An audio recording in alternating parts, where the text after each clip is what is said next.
Саламатсыздар, урматтуу биздин Кактус редакциясынын жалпы окурмандары, көрөрмандары. Бүгүн биздин студияда конокто жаш дарыгер онколог Айбек Кеңешбеков конокто. Саламатсызбы? Алгач убактыңызды бөлүп биздин студияга келгениңиз үчүн ыраазычылык билдиребиз. Жалпы эле сиз менин билишимче социалдык тармактарда Айбек Кеңешбеков баягы адамдардын бетиндеги тактар менен, сепкилдер менен күрөшүп жүргөн жаш дарыгер катары белгилүү. Сиз бул ишке кандай келип калдыңыз? Ошол тууралуу айтып берсеңиз. Ооба негизинен эле сиз айткандай эле веснушкаларды, мелазма, хлозмалар менен азыр иштеп жатабыз. Анан мен ушул именно веснушкаларда азыркы учурда алып жатканыма 3 жыл болуп калды. И мындайча айтканда негизи биздин өзүбүздүн узкая специальность боюнча биз хирургияда жүрөбүз, азыр онкологияда. И чтобы ошо веснушкаларды, мелазма, хлозмаларды алыш үчүн эң биринчи очередь бул вузду бүтүш керек болгон, вузду бүтүш керек да. И все врачи, да, они веснушкаларды алат. Анан кийин менин именно веснушкаларды алып иштеп атканыма дагы бирден бир себеп бул вузда окуп өзүмдүн мындайча айтканда билимимди тереңдетиш үчүн, практика жүзүндө дагы опыт алыш үчүн деп айтсак да болот. Ушундай. Негизи биздин коомчулукта баягы ушу беттеги айымдардын жүзүнө болобу деги эле ушундай так сепкил маселесине дерматологдор, косметологдор аралашып жүрөт да. Ооба. Сиз жогоруда ар бир эле дарыгер бул нерсе менен алектенсе болот деп жатасыз. Ооба. Сизге 3 жылдан бери иштеп атам дедиңиз, кайрылгандар көппү? Ооба, көп. Аябай. Анткени дегенде негизинен мисалы Япония мамлекетин алып турган болсок, ал Японияда или Франция мамлекеттеринде, Европада, мисалы СШАда 100 жыл мурда эле ошол эле эксперттер колдонушуп, ошол эле активдүү өздөрүн мындайча айтканда защита кылышып, и соответственно веснушкалар, мелазма, хлозмалар аларда жок болчу да.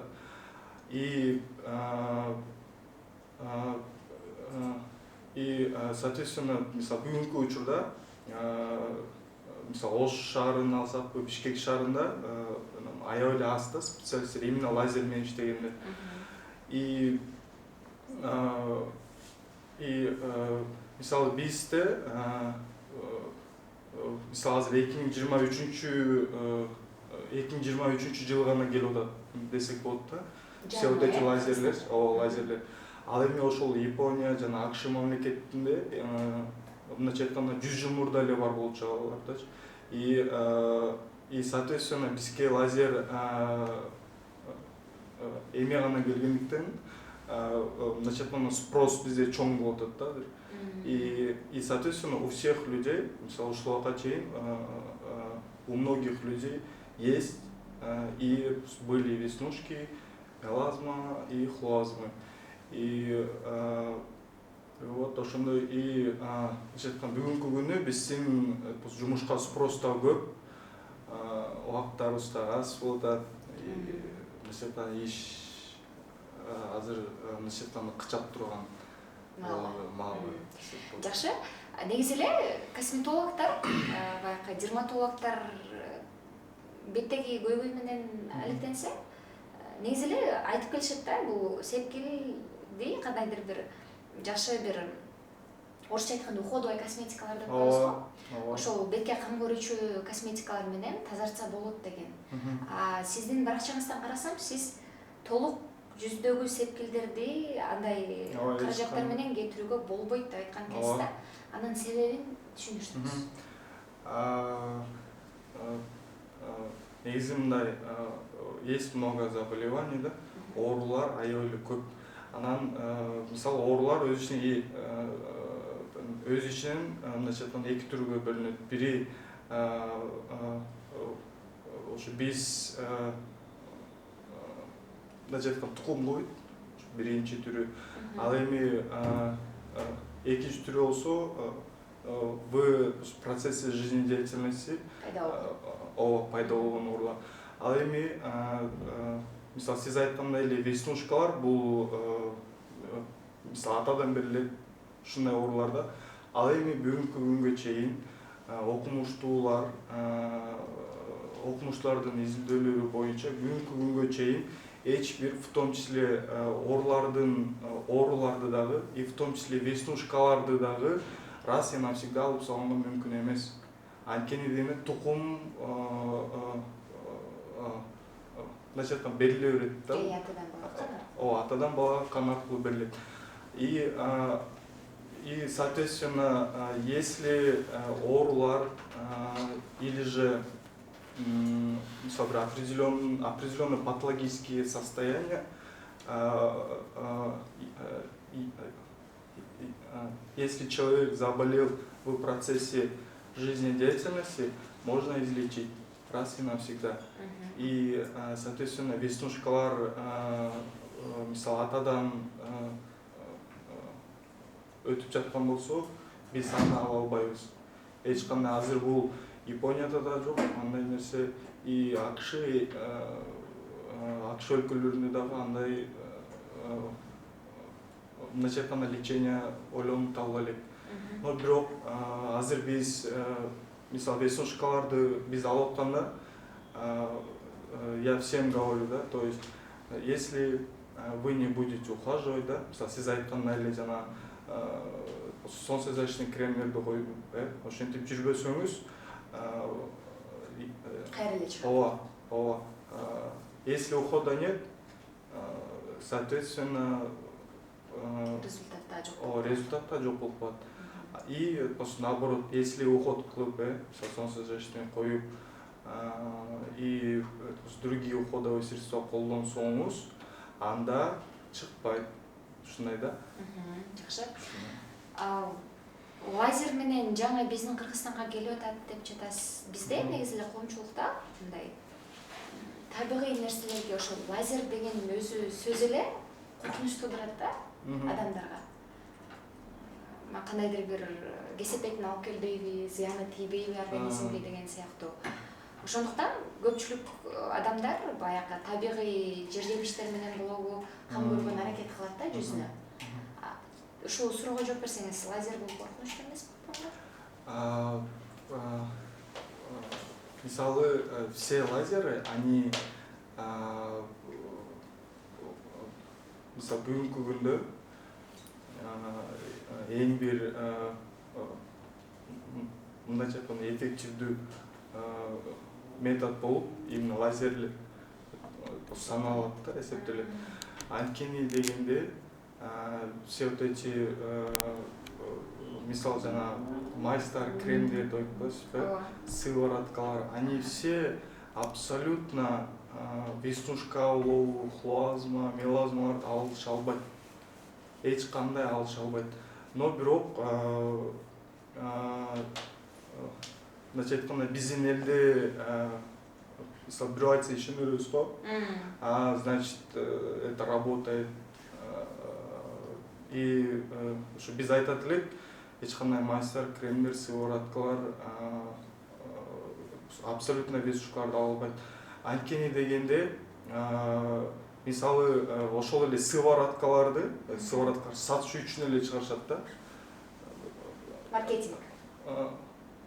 Сатыш үчүн эле, и типа сонун кетирет, аябай сонун болот, раз и навсегда укмуш депчи аябай макташып, но бирок андай эмес. И ошо мен ушул учурдан пайдаланып айтып элем.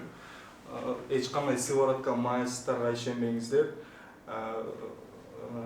И соответственно бүгүнкү күнү самый рабочий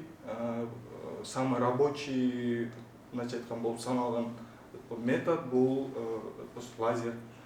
И все. Зыяндуу болчу. Зыяндуу жокпу?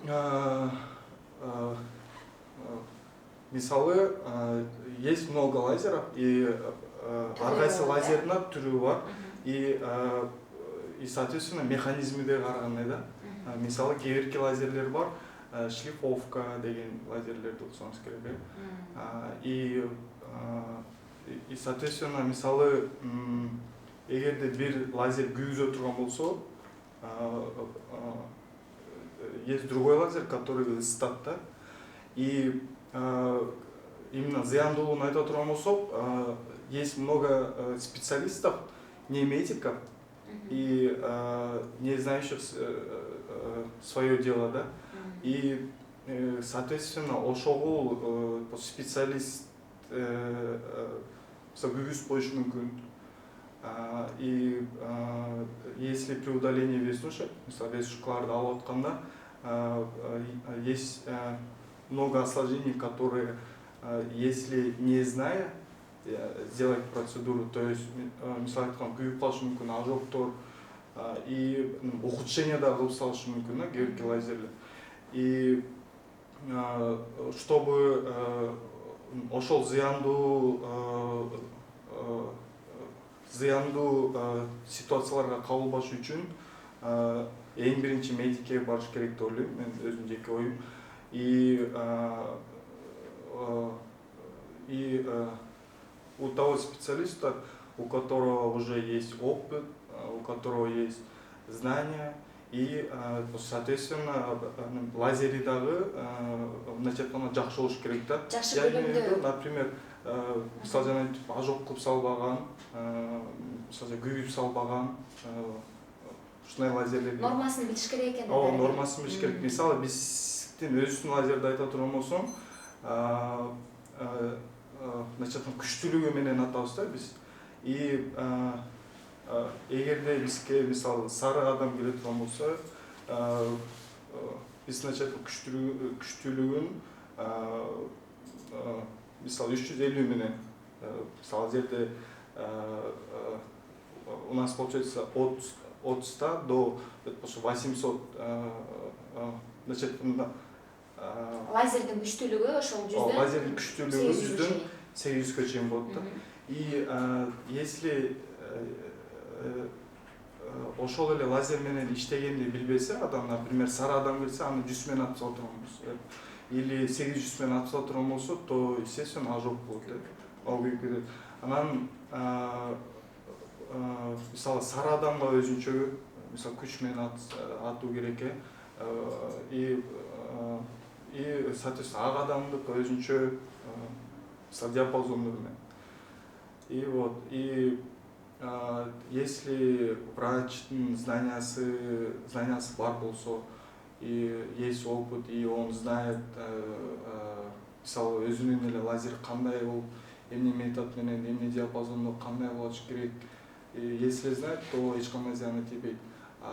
И наоборот, если знаниясы жок болуп, мындайча айтканда өзү, есть много специалистов, не медиков, которые мындайча айтканда строенияны даже билбейт да, кожанычы. И вот, и все вот эти осложнения, зыяндуу нерселер, ожог, и в том числе күйүп калган мындайча участоктордун баардыгы из-за незнания и из-за неопыта. А сиздерге ушундай бир башка бир ушундай адистерге барып, баягы сепкилди такты кетиребиз деп барып, ушу жүзүн күйгүзүп келген адамдар болду беле? Күнүнө канча киши айланат сизге?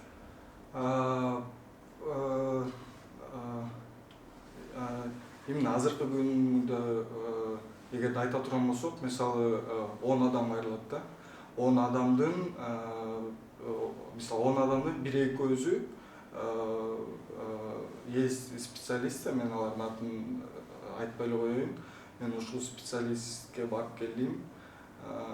И мисалы мелазма, хлоазмалардын веснушкаларын алган жок, эч кандай ала алган жок. И наоборот, мисалы биз айткан эле күйгүзүү ийген учурлар да көп болот. Зыяндуу учурлар менен да келишет да бизге. ошол күйгүзүп салган учурларды силер калыбына келтире аласыздарбы?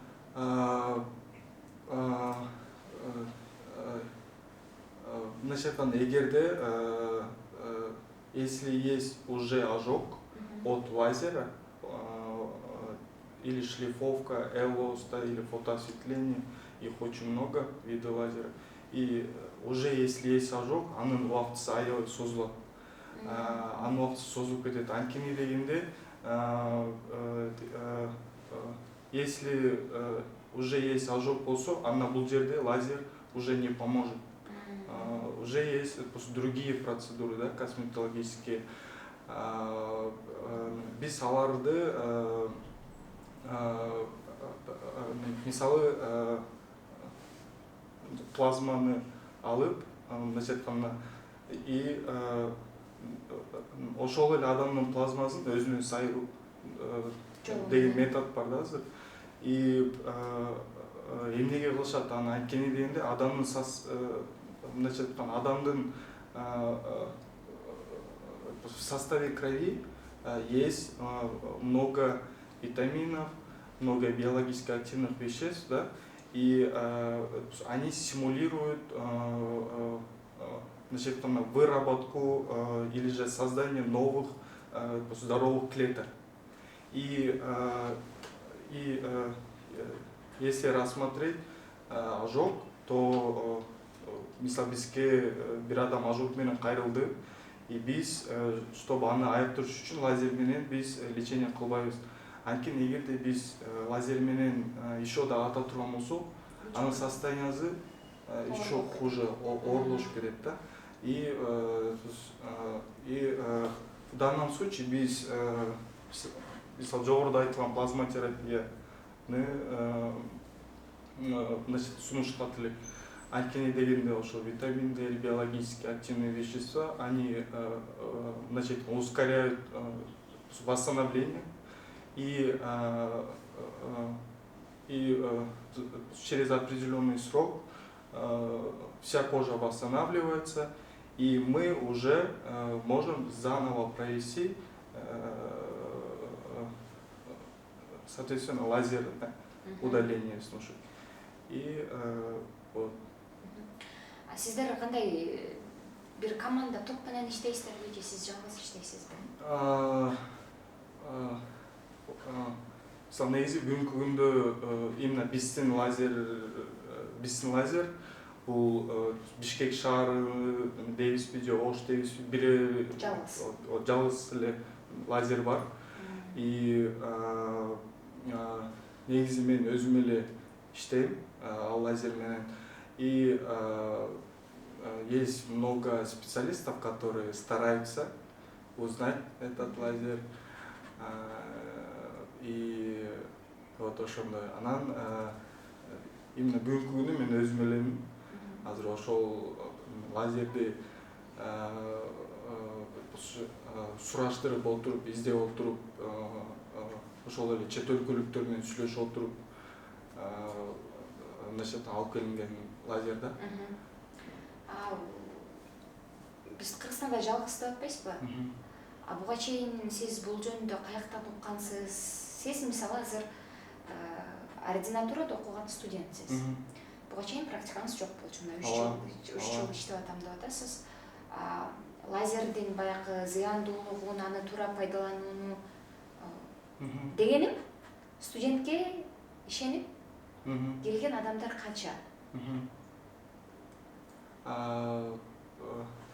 Мисалы мен мындай эле ар бир адам мисалы эмне кылып, мисалы азыркы мындайча айтканда жаштар биздин ар бирөөбүздүн оюбуз бар го. Мисалы у кого-то бизнес, да, или кто-то работает на гос, или еще что-нибудь, да. И мен өзүм өз ишимен ойлонуп, кыялданып, мисалы жүрчү элем да. Эмне кылып, оңой, бул эң оңой жумуш. Мындай отурган болсок, анткени жумуштун баарын лазер эле кылат да. и эмне кылып эң оңой жол менен мындайча айтканда өзүмдү да обеспечивать этип өзүмдүн окууларымды и өзүмдүн окуум и жумушум экөө айкалыштырууга эмне кылсам болот деп. Анан кийин я посмотрел и узнал то, что в Кыргызстане у многих есть веснушки и есть мелазмы, есть хлозмы, и еще мы находимся в той области, где индекс ультрафиолетового облучения он высокий. И, соответственно, мен ойлондум дагы анан значит веснушкалар менен иштесек болчу да экен деп анан сүйлөшүп көрдүм. Есть люди, которые мне помогли, они за границей находятся, и алар мага сунуш кылды да, здесь оказывается ушундай иштешет экен лазер менен. Анан кийин эгерде биз алсак сен деле шаардан иштеп ушинтип көрбөйсүңбү деп, анан азыр ушундай иштеп калдык. Жакшы. Бул 3 жылдан бери сиз канча кардарды кабыл алдыңыз? Санап көрдүңүзбү? 3 жылдан бери аябай эле көп. Мен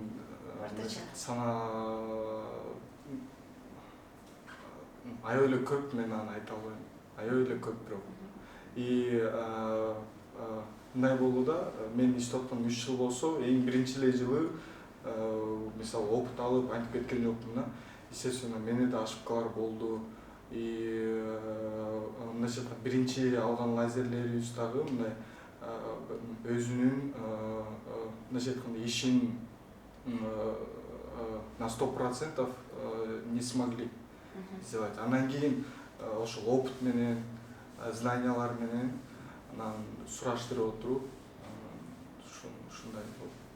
Бизде дагы коомчулукта баягы сиз да жогоруда айтпадыңызбы, бул атадан балага берилчү дагы нерсе бар. Анан кандайдыр бир аба ырайынын кандайдыр бир өзгөрүшү менен же болбосо ошол эле ультрафиолет менен байланышкан маселелерден келип чыккан сепкилдер тактар пайда болот депчи. Анан бизде коомчулукта дагы баягы ички организмиң дени сак болбосо, ишинде көйгөй болсо, баягы бетиңе чыгат деген маселе бар да. Анан бул лазер менен алып салгандан кийин сепкилди баягы сиз жогоруда айтып атпайсызбы, күндөн коргонуучу крем менен май бет менен колдонуш керек депчи? SPF менен ошол SPF эле, орусча айтканда SPF эле жетиштүүбү же баягы организмди дагы туура бир калыбына келтирүү аракетин, туура тамактануу деген сыяктуу нерселерди аралаштырыш керек? Негизинен эле мелазмалар, веснушкаларды биз алгандан кийин эң мындайча айтканда важный роль ойночу болуп бул солнцезащитный крем. И на втором месте фрукты и овощи, ошол питание. Анткени если много витаминов, много, в том числе фолиевой кислоты, сиз өзүңүздөр билсеңиз керек, что фолиевая кислота, она увлажняет кожу, сохраняет структуру, да, и так далее.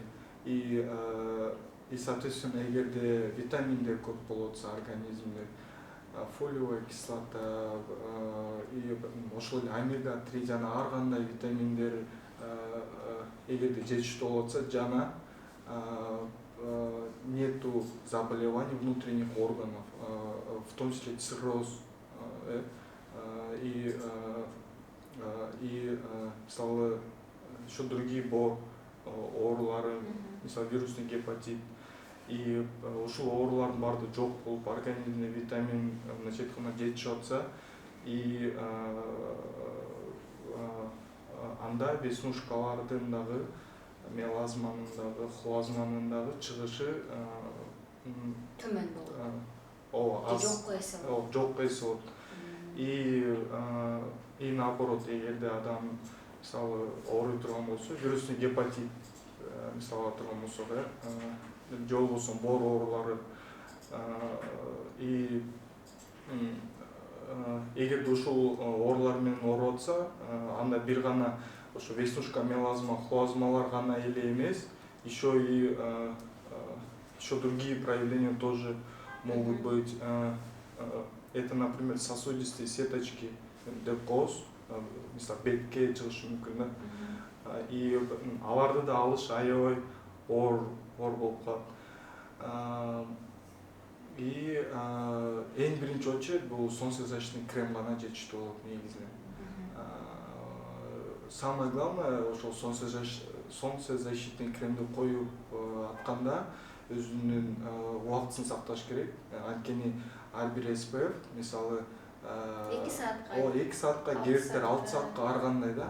И эң маани бере турганы ушул убактысында. Анан мисалы солнцезащитный крем өз ичинен 2 түргө бөлүнөт. Бул химический фильтр и физический фильтр болуп. И мындайча айтканда химический фильтр эмне үчүн химический деп аталат? Анткени анын составында химиялык элемент, мындайча айтканда вещества есть, да, или химические вещества. И соответственно, если химия есть, могут быть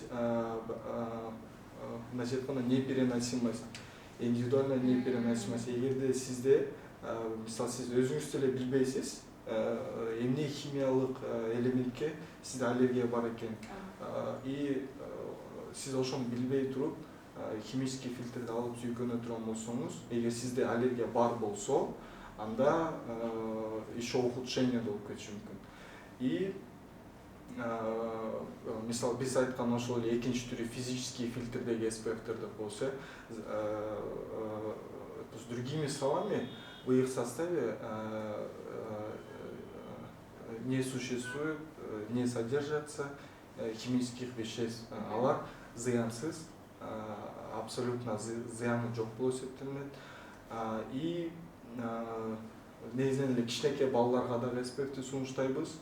И соответственно биз аларга сунуштоодо именно физический фильтрдеги SPF-терди сунуштабыз. Анткени алар мындайча айтканда индивидуальная непереносимость не вызывают, зыяны да жок, зыяндуулугу аз десек болот да. Жакшы. Процесс тууралуу айтып берсеңиз, канча күндө калыбына келет лазерден кийин адамдын бети? Эмне кылууга болбойт, эмне кылууга болот? Кандайдыр бир талаптарды коесуздарбы? Бетиңди мынча күн жуу, мынча сааттан кийин муну кыл, же сиз айткан жогорку витаминдерди көбүрөөк жей деген сыяктуу.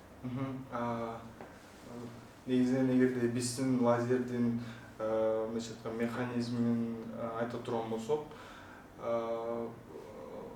биз атабыз, но бирок биз именно лазерге алуудан алдын сурайбыз да. Эч кандай оорулар менен оорубайсызбы? Мисалы бул веснушкалар, же болбосо мелазма, хлоазмалар эмнеден улам келип чыкты деген суроолорду узатып, анан кийин биз өзүбүзгө билип алабыз. Мындайча айтканда, бул жерде мелазма экен, либо хлоазма, либо веснушка деп. И соответственно, исходя из этого, мы удаляем. И анан кийин негизинен биз эгерде веснушканы алып турган болсок, ошол эле күнү процедура мисалы бүткөндөн кийин сразу, мындайча айтканда, незначительный припухлости бир аз шишет. Ооба, бир аз шишиши мүмкүн. И ошол состояние убактылуу болуп эсептелинет. Коркпош керек. Ооба, андан эч кандай коркпош керек, чочугаш керек. И ал эми во время процедуры лазер менен атууда ысыйт, ошол участоктор ысышы мүмкүн, и оорушу да мүмкүн да. Но это все временно. И это все временно бир 15 минуттан 20 минуттага чейин ушул состояние сакталып турат. Андан кийин на завтрашний день или же ошол эле күнү уже образуются корочки. И ушул состояние бул индивидуально болот. Мисалы бир адамдыкы 2 күн турса корочка, ал эми экинчи адамдыкы 10 күндөн 12 күнгө чейин болуп да кетиши мүмкүн да. Андан кийин негизи 10 адамдын 8 адамдык 6 күн сакталат. Мисалы өзүм статистикам боюнча айтсам. И соответственно биз эскертип айтабыз, что эң биринчи 6 күнү эч кандай суу тийиспейсиз, в том числе макияж, мындайча айтканда все виды жидкости мы исключаем, и өзүңүз да сыйрабайсыз деп айтабыз да, корочкаларды сыйрганга болбойт, өзүнчө болот. Андан кийин значит 6 күн өтөт. 6 күндөн кийин все спадут корочки, и соответственно ошол 6-чы күнү жууган болот. Именно 6-чы күнү жууш керек. Жуулгандан кийин все корочки спадают, и жыйынтыгы уже мындайча айтканда көрүнөт ошол күнү. Андан кийин мы советуем солнцезащитный. Анткени солнцезащитныйды ошол 6 күндөн кийин колдонуп башташ керек, колдонуп баштайсыз деп айтабыз. И мисалы солнцезащитныйды дагы биз айтып атканда именно физический фильтрди айтабыз. Анткени зыяндуулугу азыраак болот, и соответственно биз айтпадык, SPF-тин убактылары бар депчи. Именно физический фильтрдеги SPF-тердин ультрафиолет нурларынан коргоо убактысы дагы значит жогору, значит узунураак болот да. 6-8 саатка чейин кетет. Ооба. Ал эми химический бул 2 саат, 3 саат. Ушундай. Жакшы. Бир эле жолу барыш керекпи сиз лазерге? Эки этаптары кандай? Бир процедура менен эле жоголчу нерсе? Ошо биз дагы азыр алууда. Мисалы өзүмдүн байкоом боюнча айтсам, это зависит от следующих факторов, то есть эң биринчи эле возраст веснушек. Эгерде веснушка, например, канчалык улуу болгон сайын, мисалы веснушканын возрасты, естественно, аны алыш дагы оорураак болот экен да. Биз мисалга турган болсок, мисалы 60 жаштагы эже келип, и 20 жаштагы адам келе турган болсо, естественно 60 жаштагы эженин веснушкасын экинчи процедура менен алышыбыз мүмкүн да. Бирок бул да мүмкүн экен. И наоборот болуп калышы мүмкүн экен. Мисалы, то есть 60 жаштагыныкын биз биринчи процедура менен алсак, ал эми жашыраак клиенттикин 2 процедурада керек болуп калат. Анан мындайча айтканда жеке өзүмдүн оюм боюнча буга эң биринчи эле SPF, ошол эле SPF-ти кантип колдонот, и от жизнедеятельности, например, ошол эле Бишкек менен Нарындын алсак, индекс ультрафиолетового облучения в Нарыне очень высокая, туурабы? И естественно, эгерде бизге Алматыдан келишет, Нарындан, ар кайсы областтардан келишет да, биз ошону да эске алып айтабыз, эже, эгерде сиз SPF койбосоңуз, андай веснушкалар экинчи жолу да чыгып кетет. Анткени сиз мисалы Нарындансыз депчи, анткени ал жакта ультрафиолетовый индекс очень высокий, и соответственно образование веснушек усиливается, ускоряется. Ушундай болот. Жакшы. Жалпы эле бул лазерди кимдерге сунуштайсыз? Всем. Жана бааларда токтолсоңуз. Бардыгына сунуштайт элем. Анткени дегенде ошол эле сыворотка, мазь, крем дагы ар кандай азыр. Ооба, алардын баасы дагы Көп. эмес. Ооба.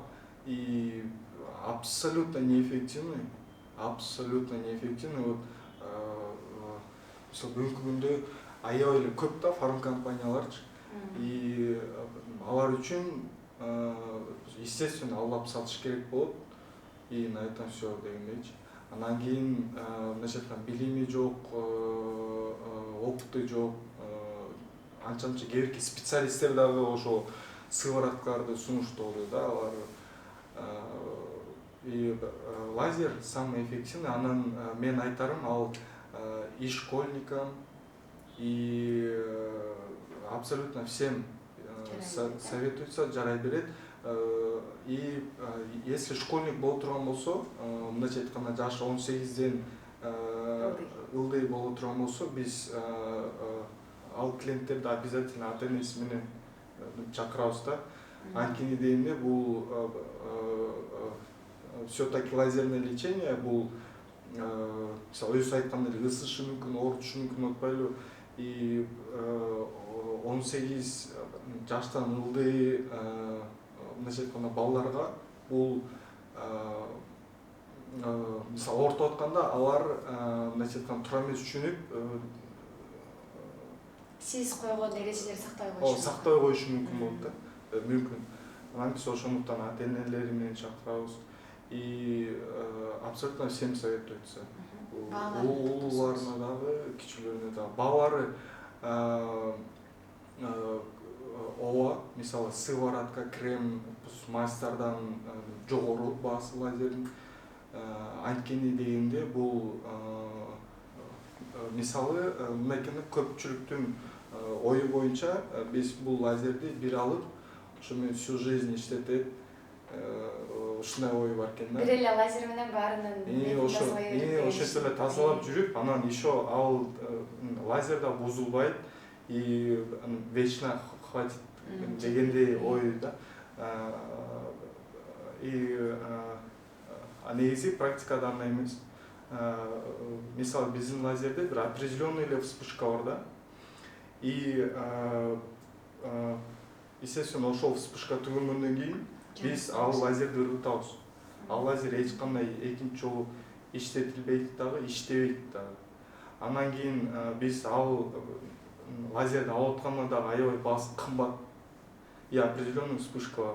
Анан биз ошол вспышканы эске алып, соответственно лазердин өзүнүн да баасын эске алып, бааларды индивидуально коебуз. И мисалы ошол эле процедуранын мисалы баасы зависит от вестушканын санына жараша болот да. И эгерде адамда веснушка, биз ар кайсы областты карайбыз. Мисалы скуланы өзүнчө карайбыз. Значит, бет областын өзүнчө карайбыз, мурундун областын өзүнчө. И суммируем, и определенную цену айтабыз. И мисалы ала турган болсок, ошол эле мазь, кремдер мисалы 2000-3000 сомдон сатылып атса,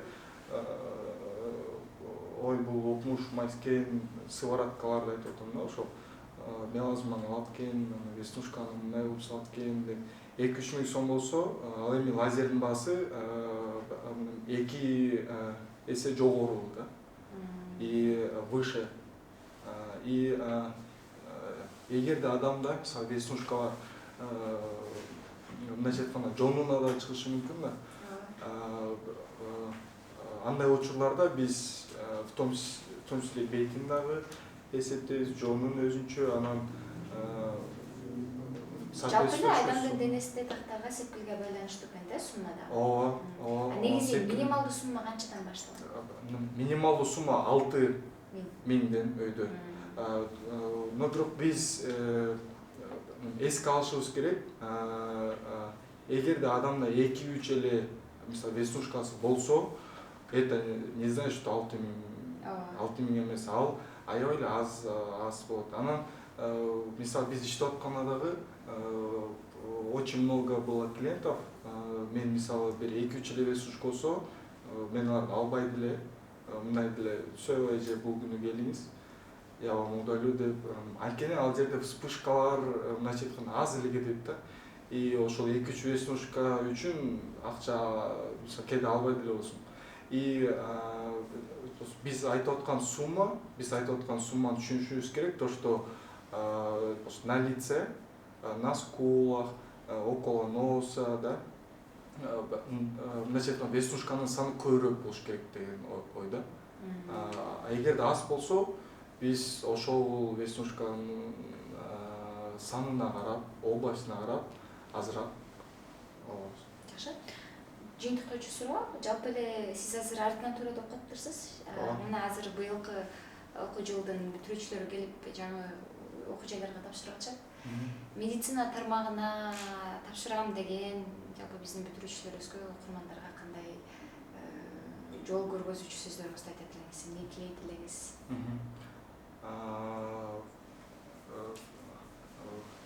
Всем абитуриентам, мисалы медиктерге эле эмес, негизинен эле бардык абитуриенттерге айтарым, бул эң башкысы ошол абитуриенттин окуган окуу жайына барууда эң биринчи өзүнүн желаниясы болуш керек деп эсептейм. Анткени если есть желание, то абсолютно все возможно. А если нету желания, например, бизде деле